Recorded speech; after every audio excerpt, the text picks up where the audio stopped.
नमस्कार. मी रुपेश पाटील यूट्यूब चॅनलमध्ये तुमचं स्वागत करत आहे. आज मी तुमच्यासमोर अजून एक नवीन व्हिडिओ घेऊन आलो आहे. त्यामध्ये मी तुम्हाला इन्कम टॅक्सबद्दल डिटेलमध्ये सांगणार आहे. त्यामध्ये तुम्हाला इन्कम टॅक्सचे रेट्स आणि नवीन रेट्स आणि ओल्ड रेट्स याच्यामध्ये तुम्हाला एक्झाम्पलद्वारे तुम्हाला मी याच्यामध्ये डिटेल्सद्वारे तुम्हाला एक्सप्लेन करणार आहे.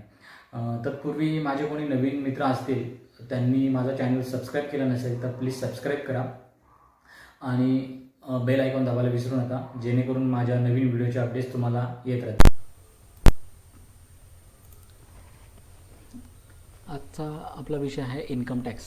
इन्कम टॅक्सबद्दल मी तुम्हाला डिटेल्समध्ये सांगणार आहे. एक्झाम्पलद्वारे तुम्हाला पटवून देण्याचा प्रयत्न करणार आहे. त्यामध्ये तुम्हाला इन्कम टॅक्सचे रेट्स आणि नवीन रेट्स, जुने रेट्स या दोन्हीमधली तफावत आणि तुम्ही कोणता घेतला पाहिजे याबद्दल तुम्हाला मी सांगणार आहे. इन्कम टॅक्सचे रेट्स आता फायनान्शियल इयर 20-21 आणि असेसमेंट इयर 21-22साठी ज्यांचा ॲन्युअल इन्कम म्हणजे 2.5 लाखापर्यंत आहे, 2.5 लाखापर्यंत न्यू टॅक्स रिजिमला पण एक्झम्प्ट आहे आणि ओल्ड टॅक्स रिजिमला पण एक्झम्प्ट आहे. सेकंड, 2.5 ते 5 याच्यामध्ये तुम्हाला 5% इन्कम टॅक्स लागू शकतो आणि ओल्ड रेजिममध्ये पण 5%.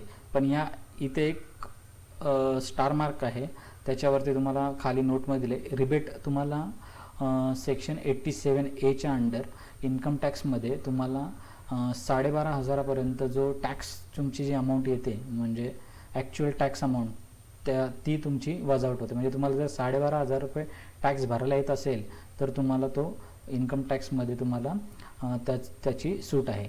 पण क्रायटेरिया एकच आहे की ती इंडिव्हिज्युअल व्यक्ती पाहिजे आणि त्याचा इन्कम 5 लाखाच्या आत पाहिजे.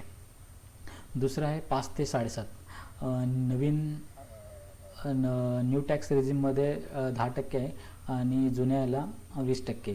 7.5 ते 10मध्ये 15% आणि ओल्डमध्ये 20% सेम आहे. 10 ते 12.5मध्ये 20%, न्यू टॅक्स रेजिममध्ये, ओल्डमध्ये 30%. नंतर त्याच्या 12.5 ते 15 लाखापर्यंत ज्यांचा इन्कम आहे त्यांना 25% आहे आणि ओल्ड टॅक्स रेजिममध्ये 30%. आणि ज्यांचा इन्कम 15 लाखाच्या वरती आहे त्यांना 30% आहे आणि ओल्डमध्ये पण 30%च आहे.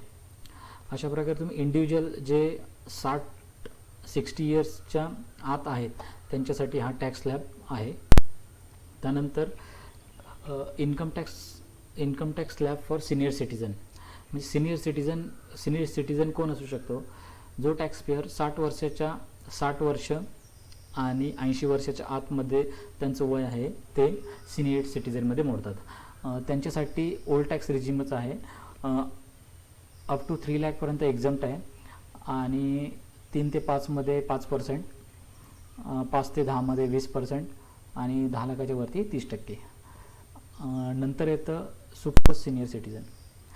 सुपर सिनियर सिटीजन म्हणजे ज्यांचं वय 80 वर्षापेक्षा जास्त आहे ते सुपर सिनियर सिटीजनमध्ये येतात. त्यांच्यासाठी 5 लाखापर्यंत इन्कम एक्झम्प्ट आहे आणि 5 ते 10मध्ये 20% आणि अबाऊ 10 लाख 30%. आता याच्यामध्ये हे सगळे झाले इंडिव्हिज्युअलसाठी. इंडिव्हिज्युअल म्हणजे अदर दॅन कंपनीसाठी. कंपनीसाठी कंपनी फर्म आणि यांच्यासाठी टॅक्स रेट हा फ्लॅट 30% आहे. म्हणजे 30% टॅक्स तुम्हाला डायरेक्ट भरावा लागतो. त्याची व्हिडिओ मी तुम्हाला कंपन्यांबद्दलची नेक्स्ट व्हिडिओ मी डिटेलमध्ये एक्सप्लेन करेन.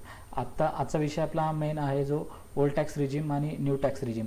तुम्ही ह्या दोघांपैकी कोणता घेतला पाहिजे आणि त्यातून तुमचं टॅक्स सेव्हिंग कोणत्या याच्यामध्ये जास्त होऊ शकते यासाठी मी तुम्हाला ही व्हिडिओ घेऊन आलो आहे. तुम्हाला मी डायरेक्ट एक्झाम्पलद्वारे यातून सांगतो. आपण याच्यामध्ये 3 केस पाहणार आहे. ज्यांचं इन्कम 10 लाखापर्यंत आहे, नंतर त्यांचं इन्कम 12 लाखापर्यंत आहे आणि नंतर 15 लाखाच्या वरती, असं हे 3 केसमध्ये तुम्हाला मी सांगणार आहे. आता या केसमध्ये आपण बघितलं, नरेश म्हणून एक मुलगा आहे, तो एक कंपनी रन करतो प्रोप्रायटरशिप. तो सॅलरी आहे त्याची ती 7 लाखापर्यंत त्याला वर्षाकाठी त्याला भेटतात, म्हणजे 7 लाख पर ॲनम. तर त्यांनी आपण असं अझ्युम करू की त्यांनी इन्व्हेस्टमेंटमध्ये सेक्शन 80C मध्ये 1.5 लाखापर्यंत इन्व्हेस्टमेंट केली आणि हेल्थ इन्शुरन्सची पॉलिसी त्यांनी 10,000ची घेतली, ते सेक्शन 80D मध्ये. तर आपण हा सॅलरी ब्रॅकेटमध्ये येतो असं ॲझ्युम करू आणि तुम्हाला मी कॅल्क्युलेशन दाखवतो. आता कॅल्क्युलेशन बघितलं, नरेशचं काय ग्रॉस टोटल इन्कम 7 लाख पकडलं न्यू टॅक्स रिजिमप्रमाणे आणि ओल्ड टॅक्स रिजिमप्रमाणे पण 7 लाख, आणि त्याच्यामध्ये लेस 80चे डिडक्शन घेतले. 80Cचे इथं सी राहायला टाकायचं, 80Cचे डिडक्शन घेतले. तर तुम्हाला न्यू टॅक्समध्ये तुम्हाला कोणतेही डिडक्शन भेटत नाही, त्यामुळे तुम्हाला ओल्ड टॅक्समध्ये तुम्हाला त्याचे 80Cचे डिडक्शन, 80Dचे अजून भरपूर जे डिडक्शन आहेत सेक्शनचे ते तुम्हाला याच्यामध्ये भेटतात. त्यामुळे याच्यामध्ये नरेशने 1.5 लाखाची इन्व्हेस्टमेंट केली, तर त्यामुळे ते 1.5 लाख वजा झाले. आणि सेक्शन 80D मध्ये पॉलिसी काढलेली 10,000ची म्हणून ती वजावट झाली. आणि स्टँडर्ड डिडक्शन म्हणजे तो सॅलरी असं ॲझ्युम केलं आपण, सॅलरीवरती स्टँडर्ड डिडक्शन 50,000 भेटतं, त्यामुळे त्याचं 50,000 अजून मायनस झाले. आणि त्याचं टॅक्सेबल इन्कम झाला न्यू टॅक्स रिजिमप्रमाणे 7 लाख आणि ओल्ड टॅक्स रिजिमप्रमाणे 4,90,000. आता याच्यावरती इन्कम टॅक्स कसा बसतो आपण बघूया. आता आपण हे बघितलं, tax payable as per income tax slab 2021च्या याच्यामध्ये, तर तुम्हाला 2.5 लाखापर्यंत टॅक्स येत नाही, 0 आलं. 2.5 ते 5 लाखापर्यंत तुम्ही जर बघितलं तर तुम्हाला इथे 12.5 टॅक्स येतोय, 12,500 म्हणजे 5 याच्यात. पण आता याचा इन्कम 5 लाखाच्या आत आहे, म्हणजे 4,90,000 त्याचा इन्कम आहे. त्यातून जर तुम्ही 2.5 लाख मायनस केले तर तुम्हाला 2,40,000 त्याचा टॅक्सेबल इन्कम राहील. आणि त्याच्यावरती तुम्ही जर 5% कॅल्क्युलेट केले तर तुम्हाला ते 12,000 येतील. आणि दुसरं 5 ते 7.5 जर आपण याला न्यू टॅक्स रिजिममध्ये तुम्ही सेक्शन 80Cचे डिडक्शन घेऊ शकत नाही, त्यामुळे तुम्हाला अजून 5 ते 7.5 ब्रॅकेटमध्ये तुम्हाला याच्यावरती तुम्हाला टॅक्स 20,000 आला. आणि इथे याचा इन्कमच येत नाही तोपर्यंत ओल्ड टॅक्सच्या रिजिमप्रमाणे, त्यामुळे तिथे टॅक्स आला नाही. आणि टोटल जर आपण बघितली तर न्यू टॅक्सप्रमाणे त्याला टॅक्स भरावा येतो नरेशला 32,500 आणि ओल्डप्रमाणे आपण जर बघितलं तर त्याला 12,000 टॅक्स येतो आहे. आणि अजून एक याच्यामध्ये जर गव्हर्नमेंटने एक सूट अजून दिले, अंडर सेक्शन 87Aचं रिबेट आहे की ज्याचा इन्कम 5 लाखाच्या आतमध्ये आहे त्यांना तुम्हाला 12,500पर्यंत टॅक्सची वजावट भेटते. तर याच्यामध्ये न्यू टॅक्समध्ये त्याला वजावट भेटणार नाही. ओल्डमध्ये गेलो आपण तर त्याला 12,000 पूर्णपणे एक्झम्प्ट होतील. आणि ह्याच्यामध्ये हेल्थ आणि एज्युकेशन सेस लागतं टॅक्सवरती 4%. आता इथे जर 32,500वरती तुम्ही जर कॅल्क्युलेट केलं, 32,500वरती कॅल्क्युलेट केलं 4%, तर तुम्हाला 1,300 रुपये अजून एज्युकेशन सेस लागू शकतो. आणि ओल्ड टॅक्सप्रमाणे तर याचा टॅक्सच नाही आहे, त्यामुळे इथे एज्युकेशन लागण्याचा प्रश्नच नाही. आता इथं आपण जर बघितलं नेट टॅक्स पेबल नरेशला जर न्यू टॅक्स रिजिमप्रमाणे गेला तर त्याला 33,800 रुपये भरावा लागतो 7 लाखावरती. आणि जर त्यांनी ओल्ड टॅक्स रिजिम जर फॉलो केला आणि त्याच्या इन्व्हेस्टमेंट जर प्रॉपर असतील तर त्याला 0 रुपये टॅक्स भरायला येतो, म्हणजे नील टॅक्स येतो आहे. अशा प्रकारे तुम्ही जर तुमची इन्व्हेस्टमेंट असेल तर तुम्ही 80C याच्या जर इन्व्हेस्टमेंट असतील तर तुम्ही ओल्ड टॅक्सप्रमाणे गेलेले भेटतात. आता आपण दुसरा एक्झाम्पल बघूया, ज्याचा इन्कम आहे, विजेचा इन्कम 10 लाख ते 15 लाखापर्यंत आहे. म्हणजे दुसरी केस आहे 10 ते 15 लाखापर्यंत इन्कम. आणि विजेचा इन्कम जो आहे, विजय हा 30 वर्षाचा आहे आणि त्याचा इन्कम 12 लाखापर्यंत आहे. आणि त्यांनी बऱ्यापैकी इन्व्हेस्टमेंट पण केलेल्या दिसत आहेत.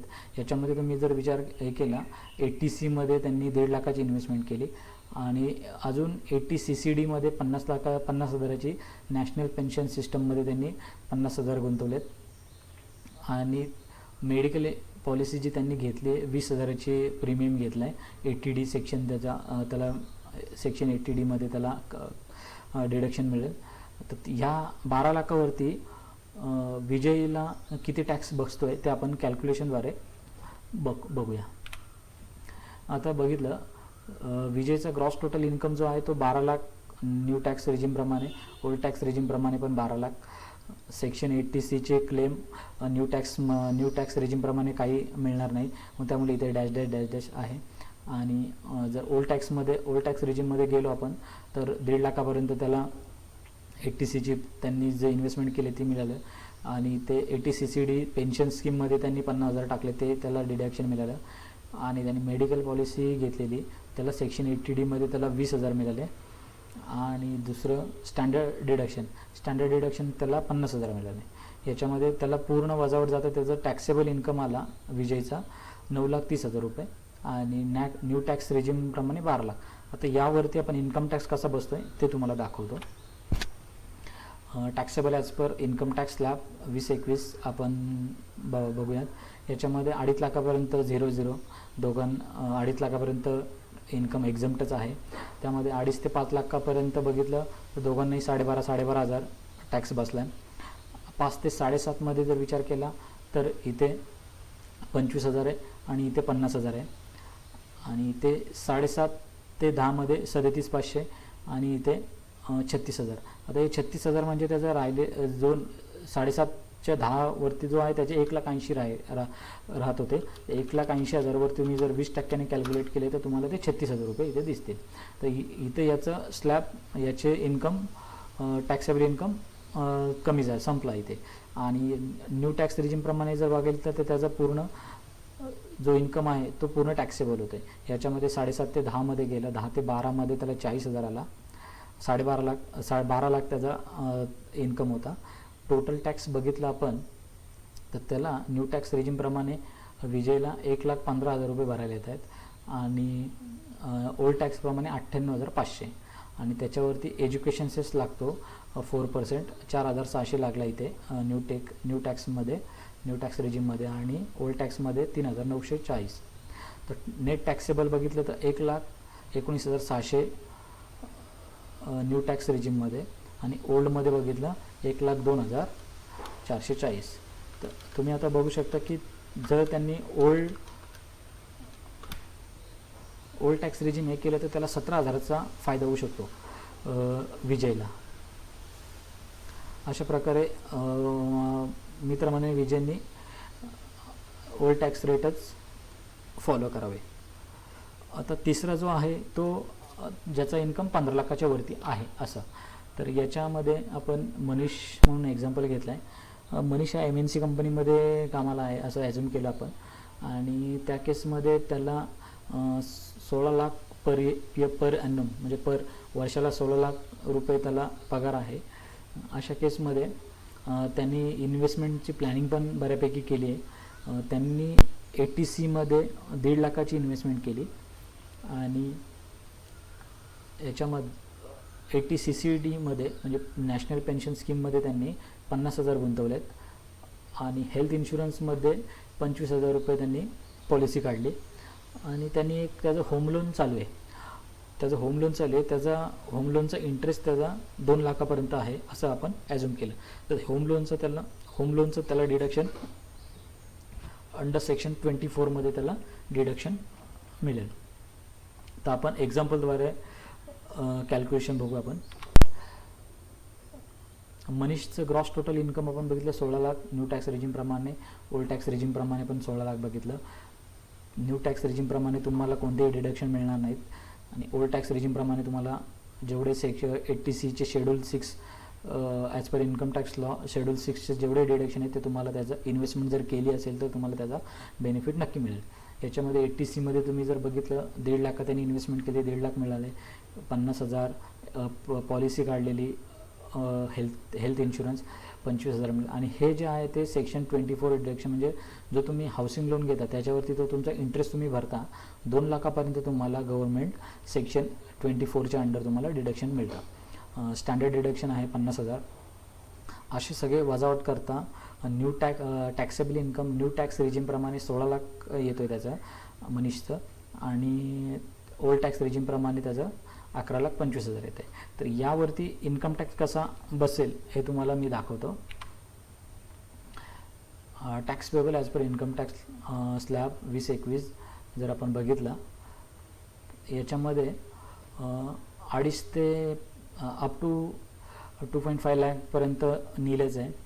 2.5 ते 5 12 12 इथे 5 ते 7.5 25 50 7.5 ते 10 लाख इथे 15% रेट आहे, त्यामुळे 37,500. आणि इथे 20% म्हणजे इथे 50,000 येतो आहे, आणि इथे 10 ते 12.5 लाख 20% इथं केलं, आणि इथे 37,500. आणि इथं त्याचं इन्कम इथपर्यंत 11 डिडक्शन वजावट करता त्याचा 11,25,000च त्याचं टॅक्सेबल इन्कम येत होतं, त्यामुळे इथपर्यंत त्याचा 12.5च्या स्लॅबच्या आतमध्येच त्याचा इन्कम येतो आहे. आणि न्यू टॅक्स रेजिमप्रमाणे त्याचं 16 लाख इन्कम आहे, तर त्यामुळे 12.5 ते 15मध्ये जर 62,500 25% टॅक्स लागेल, आणि 15 लाखाच्या वरती असल्याकारणाने त्याला 30,000 रुपये 30% 30,000 रुपये टॅक्स येतो आहे.